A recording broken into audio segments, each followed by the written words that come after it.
tenta reverter tarifaço e acusa Flávio de entreguismo.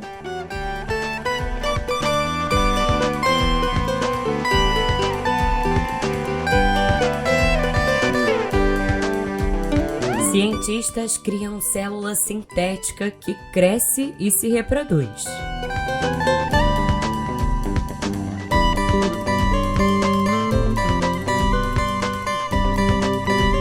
E Madonna volta à pista de dança com o lançamento de Confessions 2. Olá pra você, tudo bem por aí? Bom dia, boa tarde ou boa noite. Hoje é sexta-feira, que coisa boa, dia 3 de julho de 2026. Eu sou Yasmin Restum e chega mais quando você quiser enviar a sua música para encerrar os episódios por aqui. Basta ir lá no meu Instagram, no @YasminRestum, e me mandar uma mensagem direta. O jeito que se escreve o meu nome não é difícil e tá na descrição aqui do episódio. Bom, recado dado, bora que eu já tô aqui no estúdio com meu café quentinho com chantilly hoje, porque é sexta-feira e sexta-feira pode, né? E tô mais do que pronta para te contar tudo que você precisa saber para ficar mais bem informado. Agora, no pé do ouvido. Simbora!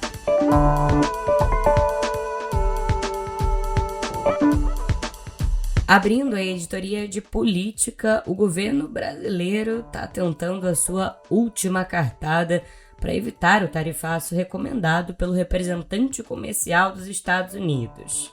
Pois é, numa reunião com Jamieson Greer, o Brasil propôs um mapa do caminho para as negociações, no qual reforça que as práticas brasileiras não restringem nem oneram o comércio bilateral.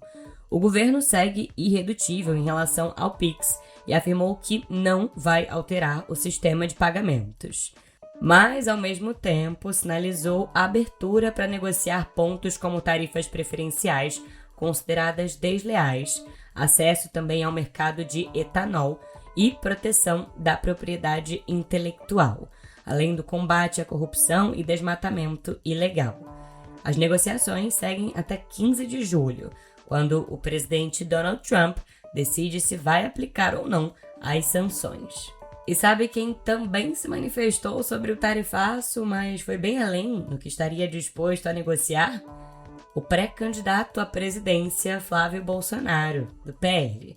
O senador enviou ao governo dos Estados Unidos um documento oferecendo uma série de vantagens comerciais aos norte-americanos, como, por exemplo, a eliminação de tarifas sobre o etanol e a redução da carga tributária de empresas de cartão de crédito. O texto propõe ainda que o Brasil se liberte das amarras do Mercosul para firmar acordos bilaterais e defende que o PIX é um legado do governo do ex-presidente Jair Bolsonaro, sugerindo que o sistema, no entanto, não é para ser integrado a plataformas de pagamento não ocidentais, pedindo o adiamento por 180 dias da aplicação do tarifaço de 25% sobre produtos brasileiros. Nesse dossiê, o Flávio Bolsonaro afirma que a manutenção das tarifas de 25% sobre os produtos brasileiros representaria uma vitória política para o presidente Lula e poderia ser interpretada como uma interferência no processo eleitoral. Segundo Flávio, o adiamento da medida até depois das eleições evitaria esse efeito e reduziria o desgaste diplomático. Bom, enquanto a diplomacia atua para contornar as novas taxas, o Lula recorreu às redes sociais para rebater Flávio Bolsonaro. O petista e presidente afirmou que o Brasil não está à venda e classificou a iniciativa da carta de Flávio Bolsonaro como uma atitude de traidores da pátria. Lula também disse que não existe justificativa para o tarifaço dos Estados Unidos e acusou a família Bolsonaro de promover entreguismo ao defender medidas que, segundo Lula, afetam interesses do Brasil. De qualquer maneira, antes da decisão final do representante comercial dos Estados Unidos, A instituição norte-americana vai realizar na próxima semana uma audiência pública sobre a investigação comercial contra o Brasil, com participação de representantes dos dois países em diferentes painéis. Flávio Bolsonaro e o influenciador Paulo Figueiredo estão entre os inscritos para falar, em meio a essa disputa sobre a responsabilidade pela tensão comercial com os Estados Unidos. O governo brasileiro não vai participar da audiência, e esse é um padrão nesse tipo de procedimento.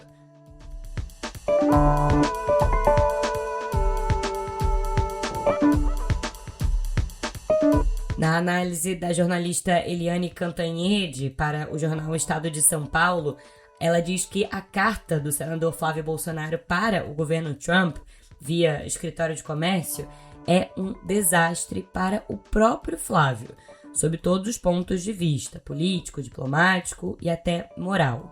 Cantanhede questiona a argumentação de Flávio, dizendo o seguinte: quer dizer que um novo tarifaço agora não pode, porque é bom para o presidente Lula, mas depois das eleições é bom ou ruim, dependendo de quem ganhar? O importante para o candidato Flávio, na opinião de Cantanhede, não é se o tarifaço é bom ou mal para o Brasil e para os brasileiros. Para ele, na opinião de Cantanhede, o que vale é se ele é bom ou mal para o bolsonarismo e que dane-se o resto.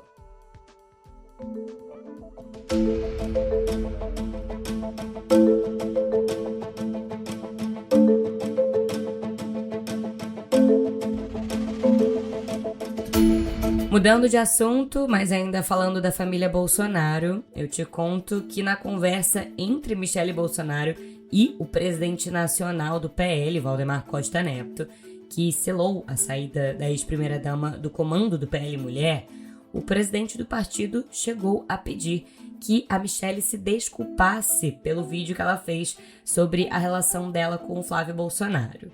A Michele, no entanto, recusou o pedido, que a irritou bastante e a levou, inclusive, a ameaçar se desfiliar do partido. A Michele também deixou claro que não vai fazer campanha para Flávio. Os funcionários ligados a ela no PL Mulher já estão cumprindo aviso prévio e vão se desvincular do partido de Valdemar Costa Neto.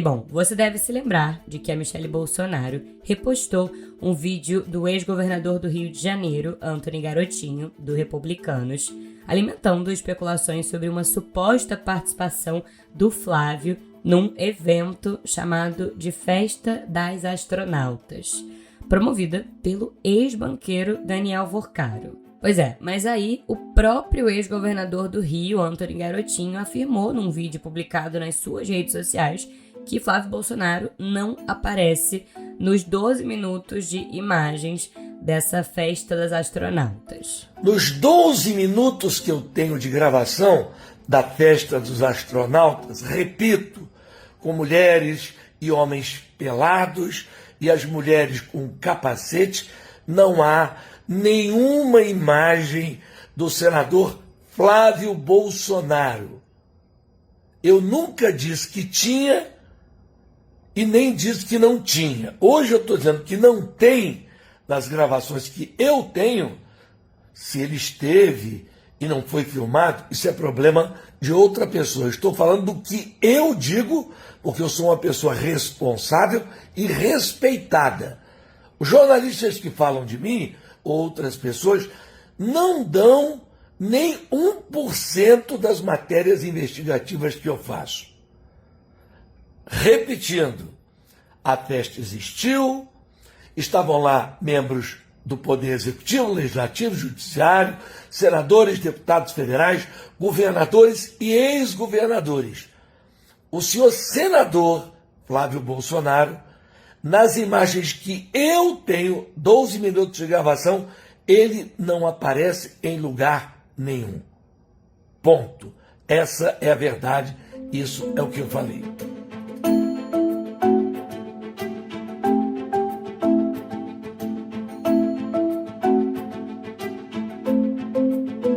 Virando a página, eu te conto que o temor de uma nova lista do bicho voltou a ganhar força com investigações da Polícia Federal que expõe a relação entre a contravenção e o poder no Rio de Janeiro.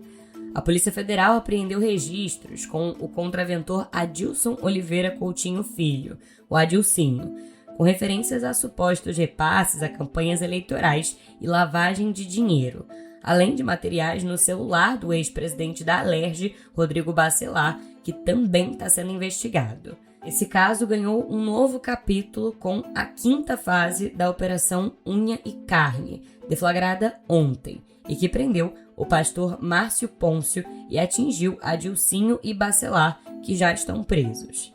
Essa ação da Polícia Federal, autorizada pelo ministro do Supremo Tribunal Federal, Alexandre de Moraes, ela investiga principalmente pagamentos do jogo do bicho e da máfia do cigarro para agentes públicos e cita indícios de envolvimento de ao menos 20 políticos do Rio de Janeiro.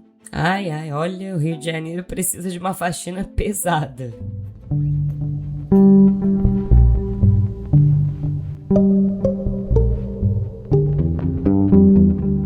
Mudando de assunto e caminhando agora para o cenário internacional, eu te conto que mais de 10 mil pessoas foram detidas em 5 dias pela Polícia de Imigração nos Estados Unidos. Esse número revela uma escalada nas ações de autoridades federais de imigração, impulsionada por uma pressão interna no Serviço de Imigração e Controle de Alfândegas dos Estados Unidos para ampliar as prisões. A meta dessa agência norte-americana teria chegado a 2.000 detenções diárias. E esse movimento elevou a população sob custódia a mais de 63 mil pessoas. O ritmo de detenções quase dobrou em relação ao início desse ano.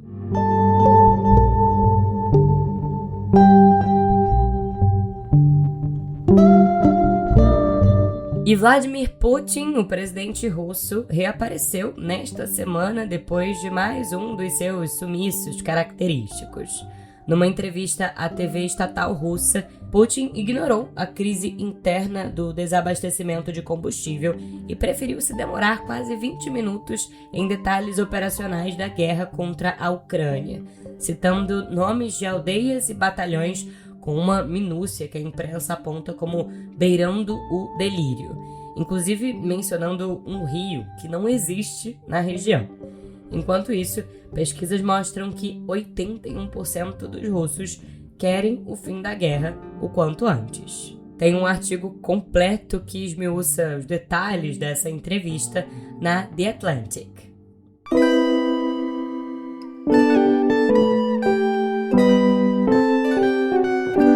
Chegando à editoria de Viver e dando uma rápida passada pelos destaques da Copa do Mundo, eu te conto que a Espanha venceu a Áustria sem muitas dificuldades na segunda fase da Copa do Mundo no estádio de Los Angeles. Mikel Oyarzabal foi quem fez 2 gols da La Roja e Pedro Porro completou o placar de 3-0 para os campeões do mundo de 2010, a Espanha, claro. E em uma partida dramática até o final, Portugal superou a Croácia por 2-1 e também está nas oitavas de final. O jogador Perisic abriu o placar para os croatas e Cristiano Ronaldo empatou cobrando pênalti no tempo regulamentar. Quando a partida parecia encaminhar para a prorrogação, Gonçalo Ramos virou já nos acréscimos e ainda teve um gol croata anulado nos últimos lances. Já na madrugada brasileira, a Suíça venceu a Argélia por 2-1 no BC Place Stadium, no Canadá, com Breel Embolo marcando no primeiro tempo após uma jogada individual de Manzambi e Nedoye fechando o placar com um belo chute da entrada da área. Os suíços enfrentam o vencedor entre Colômbia e Gana nas oitavas de final. Virando a página, eu te conto que um estudo publicado na revista científica Molecular Human Reproduction, organizada pela Universidade de Oxford, está sugerindo que as células dos ovários de mulheres entre 50 e 75 anos produziam proteínas diferentes com a idade, ganhando novas funções imunológicas. Pois é, testes com camundongos mostraram que os ovários fora da vida reprodutiva exibem maior atividade de genes associados a moléculas imunes, que viajam pelo organismo por meio do sangue. Até agora, pesquisadores acreditavam que, após a menopausa, os ovários perdiam naturalmente a sua utilidade. Pelo visto, não é bem assim, né? O corpo humano é realmente incrível.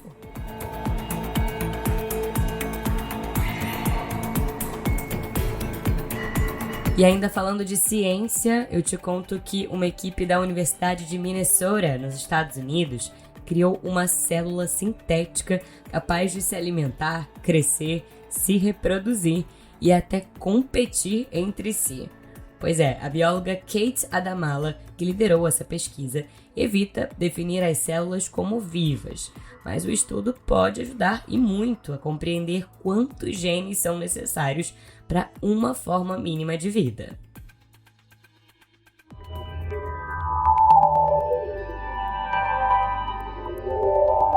Abrindo a editoria de Cotidiano Digital, eu te conto que o Tribunal de Justiça da União Europeia confirmou a multa de 4,1 bilhões de euros aplicada ao Google em 2018 por práticas anticoncorrenciais no Android, encerrando 15 anos desse processo de apelações.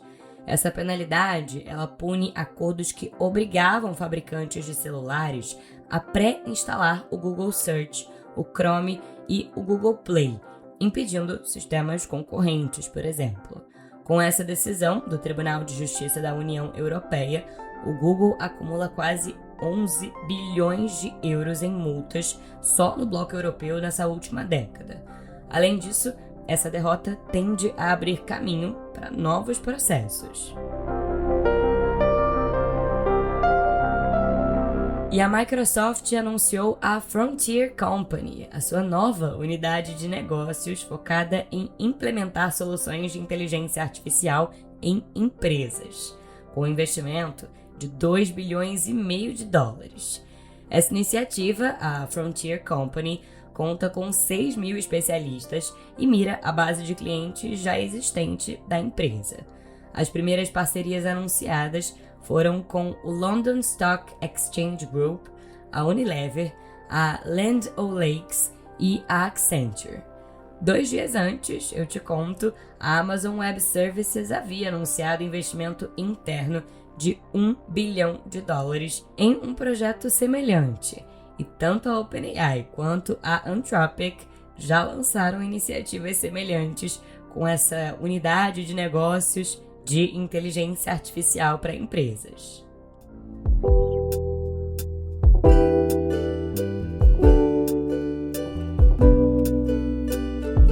Chegando à editoria de cultura, se é sexta-feira, é dia de saber o que tem de bom para fazer no Rio de Janeiro e em São Paulo, numa parceria do meio com a newsletter Ladrilho Hidráulico, do querido e talentoso Guilherme Werneck. E bom, um novo ciclo expositivo no Paço Imperial do Rio de Janeiro abre neste sábado com curadoria de Poliana Quintela, incluindo obras individuais e inéditas de Daniel Senise, produzidas nos últimos 2 anos. Também no Rio, o baixista Alberto Continentino leva ao Teatro Rival hoje o show do excelente álbum Cabeça a Mil e o Corpo Lento. Em São Paulo, Beatriz Sano e Christian Duarte apresentam o projeto Tectônica, ocupando o Instituto Capobianco o mês todo com espetáculos, residências artísticas e oficinas. 3 exposições novas chegam ao MASP. A primeira é de nome Casa Maria Lionza, da venezuelana Sol Calero. No Vão Livre tem a exposição Confluências, da colombiana Carolina Caicedo. E, na sala de vídeo, filmes da guatemalteca Regina José Galindo. Tem muitas outras coisas legais para fazer no final de semana no Rio e em São Paulo. E todas elas você encontra no site do Meio.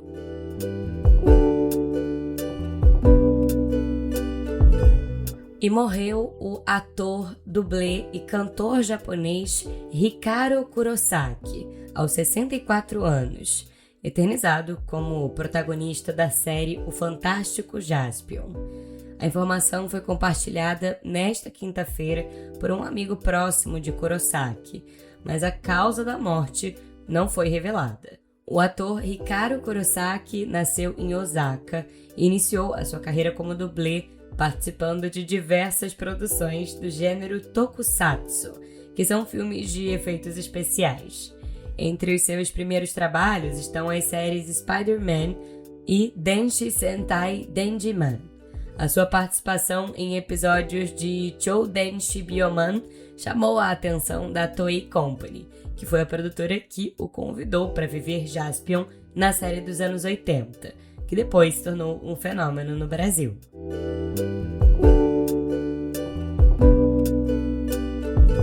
E a rainha do pop volta às pistas de dança com o lançamento de Confessions 2, nesta sexta-feira. Esse aguardado álbum de Madonna é uma continuação do aclamado Confessions on the Dance Floor, de 2005. O disco é uma viagem e um convite aos prazeres da vida noturna, com altas doses de house, dance e outros gêneros da música eletrônica que dominam baladas pelo mundo.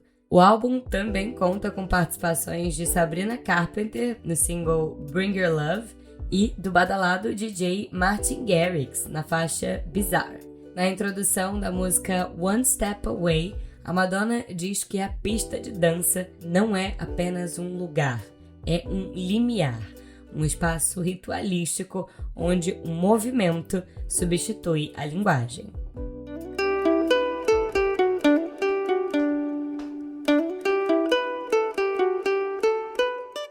E vamos chegando ao final de mais um episódio. Queria agradecer e muito pela sua companhia e preciso agradecer também aos colegas aqui da redação do Meio que fazem esse podcast ser o seu melhor companheiro diário de notícias. Adriana Oliveira, Caio Melo e Ian Boechat. Além, é claro, da supervisão dos editores executivos Leonardo Pimentel e Maria Paula Lete e da editora-chefe Flávia Tavares. Eu assino a apresentação, redação e edição desse podcast e estou disponível lá no Instagram, no @yasminreston, pra gente trocar ideia e para você enviar também a sua sugestão de música para encerrarmos juntos os episódios aqui no Pé do Ouvido. Eu demoro um pouquinho para responder, mas eu respondo. E em áudio, viu? Pra gente se despedir, como hoje eu falei da diva pop Madonna, vamos com uma dela? Bora escutar juntos então One Step Away desse disco Confessions 2, que saiu agorinha. One step away from your freedom, one breath away from the dance of blood, one step away from your heartbeat, one step away, yeah, you're one step away, understand your violence, in the trauma you survive, nobody's free until they're broken, understand your silence. Um excelente final de semana pra você. Segunda-feira tem mais notícias no Pé do Ouvido. Beijo, fui!